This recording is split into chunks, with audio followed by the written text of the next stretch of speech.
Gold trusted gold buyers తాకట్టులో ఉన్న బంగారాన్ని విడిపించి ఈ రోజు ఉన్న మార్కెట్ ధరకే కొనబడును. మరిన్ని వివరాలకు సంప్రదించండి 7771077720. సార్, ఇండస్ట్రీలో గత కొంతకాలంగా వినిపిస్తుంది థియేటర్ల ఇష్యూ. సింగిల్ స్క్రీన్స్ బంద్ అయిపోతాయి, ఒక 2-3 ఇయర్స్ ఆర్ 5 ఇయర్స్ తర్వాత ఇంకా కనిపించవు అనేది వినిపిస్తుంది. దీనికి సంబంధించి మొన్న ఎగ్జిబ్యూటర్స్ అందరూ కూడా పర్సంటేజ్ సిస్టమ్ కావాలని చెప్పేసి వాళ్ళు బంద్ చేస్తున్నామని వినిపించింది. సో దీన్ని even deputy CM Pavan Kalyan garu కూడా సీరియస్గా తీసుకున్నారు. ఈవెన్ గంటల దుర్గేష్ గారు అటువైపు నుంచి మాట్లాడడం, ప్రెస్ మీట్ పెట్టి, తర్వాత ఇక్కడ ప్రొడ్యూసర్స్ వీళ్ళు ప్రెస్ మీట్లు పెట్టి ఆ నలుగురిలో మేము లేము, అసలు మాకు సంబంధం లేదన్నట్టు ఇక్కడ నుంచి మాట్లాడడం.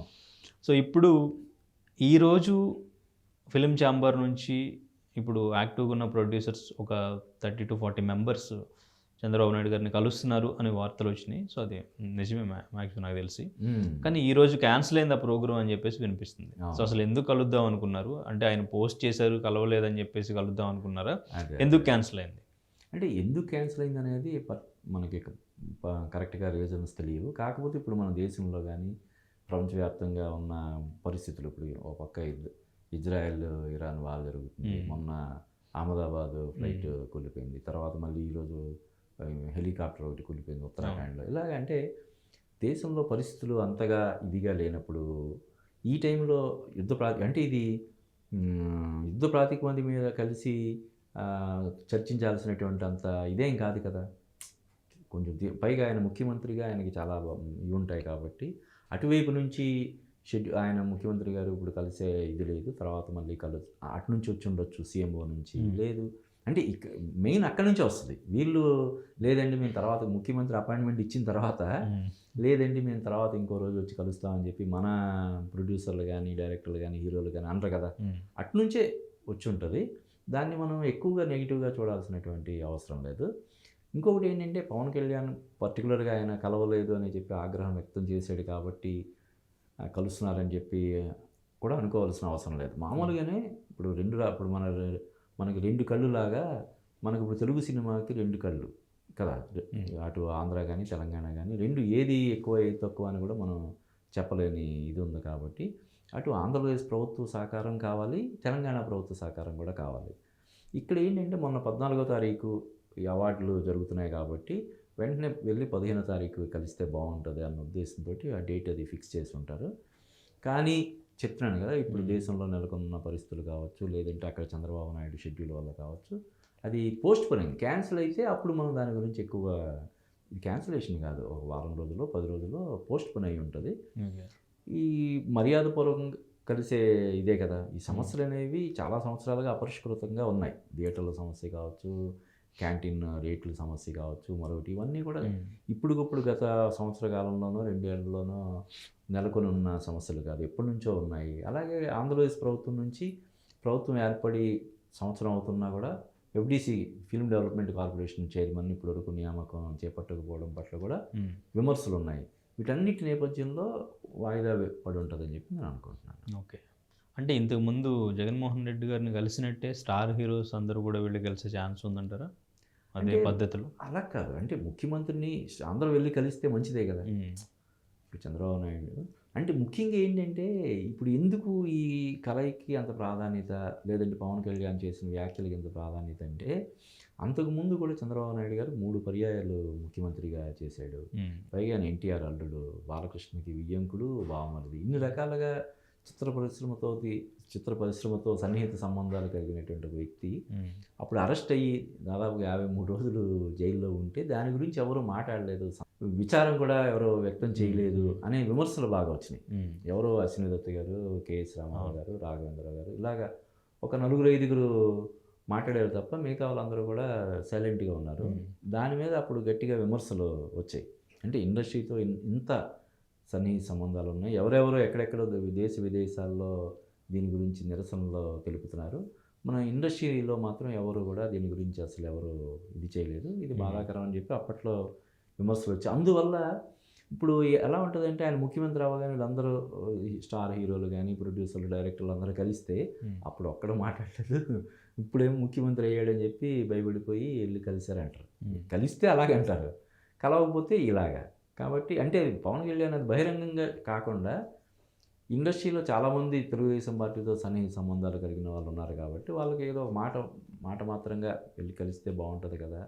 చెప్పాను కదా, వీళ్ళు కలవకపోవడానికి కారణం ఏంటంటే ఈ డెలికసీ.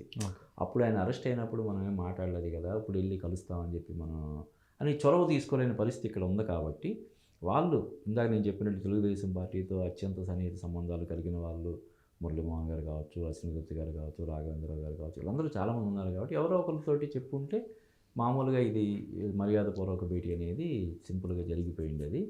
కానీ ఇప్పుడు థియేటర్లు ఇష్యూ తెర మీదకి రావడం, హరిహర వీరమల్లు సినిమా సంబంధించిన అది విడుదలవుతుందన్నప్పుడు థియేటర్ల ఇష్యూ తెర మీదకి రావడం, వీటన్నిటి వల్ల ఒకదానికొకటి సంబంధం లేదు, కానీ అలాగా ఒకేసారి ఇవన్నీ తెర మీదకి రావడం వల్ల ఈ అంశాలన్నీ డిస్కషన్స్ అవుతున్నాయి. కానీ అంటే ఇవన్నీ కూడా నిజమని పవన్ కళ్యాణ్ గారు అనుకోవడం కరెక్టే అంటారు అసలు? ఏవి ఆయన సినిమా కోసమే బంద్ జరుగుతుంది, అసలు బంద్ జరుగుతుంది, బంద్ అది అక్కడ నుంచి ఇలా స్టార్ట్ చేశారు, కావాలని టార్గెట్ చేశారు ఆ నలుగురు అంటే ఇప్పుడంటే పోస్ట్ పోన్ అయింది. అప్పటికి వాళ్ళు సీరియస్గా ఇంక ఎట్టి బస్సులో 12-13 తారీఖు రిలీజ్ చేద్దామని చెప్పి డిసైడ్ అయ్యి ప్రమోషన్స్ కూడా స్టార్ట్ చేశారు గట్టిగా. అటువంటి టైంలో పవన్ కళ్యాణ్ సినిమా విడుదలవుతుందంటేనే అదొక ఇది. దానికి తోడు ఇప్పుడు ఆయన ఆంధ్రప్రదేశ్లో అసాధారణటువంటి గెలుపుకి కారకుడిగా నిలిచి ఇప్పుడు డిప్యూటీ చీఫ్ మినిస్టర్గా ఉండగా ఇటువంటి సాహసం చేయడం అంటే ఎవరికైనా కొంచెం ఇది కలుగుతుంది కదా. పవన్ కళ్యాణ్ స్థానంలో ఎవరున్నా కూడా ఇది చేస్తారు. కానీ వీళ్ళు ఏంటంటే ఇది మొన్న వాయిదా పడటం 12వసారి అని చెప్పారు. ఇప్పటికే చాలాసార్లు వాయిదా పడింది కదా, మళ్ళీ వాయిదా పడద్దేమో అనుకుని ఉంటారు.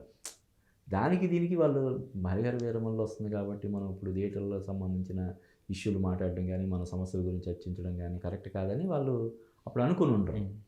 పైగా థియేటర్లు అనేవి ఒక పెద్ద సినిమా వస్తున్నప్పుడు సినిమాలు లేక లాస్ట్ ఇయర్ కూడా సరైన సినిమాలు లేకపోవడం వల్ల 4 రోజులు 2 రోజుల్లో అటు మన ఆంధ్రాలో కానీ తెలంగాణలో కానీ థియేటర్లు బంద్ అయినాయి.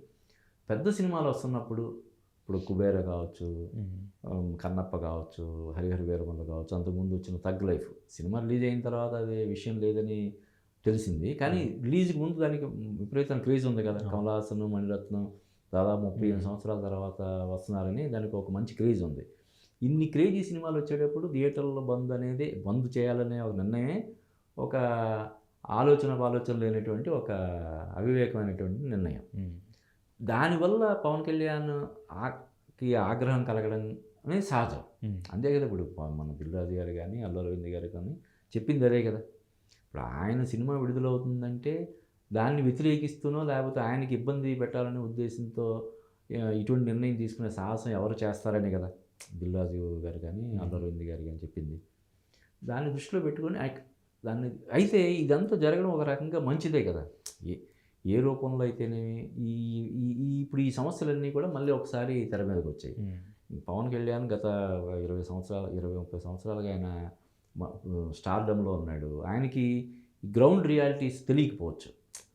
కింద స్థాయిలో ఏం జరుగుతుంది, చిన్న నిర్మాతలు ఏ విధంగా నష్టపోతుంటారు, చిన్న సినిమాలు ఏ విధంగా చితికిపోతున్నాయి అనేది ఆయనకి తెలిసి ఉండకపోవచ్చు. ఇప్పుడు ఆయన సమస్యను పరిష్కరించగలిగే స్థాయిలో కూడా ఆ స్థానంలో ఉన్నాడు. కాబట్టి ఇవన్నీ చర్చకు రావడం అనేది ఒక రకంగా చెప్పాలంటే మన తెలుగు సినిమాకి సంబంధించి ఒక మంచి పరిణామంగా నేను భావిస్తాను. ఓకే.